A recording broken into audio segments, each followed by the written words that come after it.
Day 8 of Tamil eligibility பார்த்துடலாமா வாங்க. First question, சொற்களை அளவாக பயன்படுத்தி உரைநடையை அழகு செய்தவர் யார்?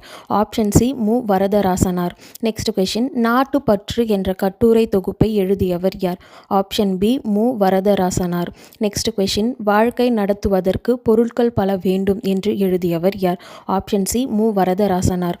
நெக்ஸ்ட் கொஷின், முரண்பாடு மெய்மை என்பதன் ஆங்கில சொல் எது? Option C paradox. ரொம்ப இம்பார்ட்டன்ட். நெக்ஸ்ட் கொஷின், இந்த உலகத்தில் பயம் என்ற ஒன்றுக்கு தவிர வேறு எதற்கும் நாம் பயப்பட வேண்டாம் என்பது எதற்கான எடுத்துக்காட்டு? ஆப்ஷன் சி முரண்படு மெய்மை. ரொம்ப இம்பார்ட்டன்ட்ங்க. நெக்ஸ்ட் கொஷின், சொல்லும் முறையில் அழுத்தம் கொடுப்பதற்காக எதிரும் புதிருமான முரண்படும் கருத்துக்களை கூறுவதற்கு பெயர் என்ன? இதுவுமே ரொம்ப இம்பார்ட்டன்ட். ஆப்ஷன் சி எதிரிணை இசைவு. எதிரிணை இசைவு.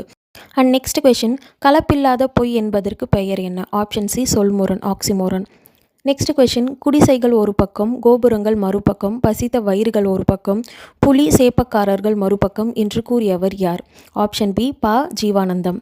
நெக்ஸ்ட் கொஷின், பெரியார் பேசாத நாள் உண்டோ, குரல் கேட்காத ஊர் உண்டா, அவரிடம் சிக்கி திணறாத பழமை உண்டோ என்று பெரியாரை பற்றி சிறப்பித்து கூறியவர் யார்? ஆப்ஷன் சி அண்ணா. நெக்ஸ்ட் கொஷின், உச்சநிலை என்பது என்ன? Option C climax.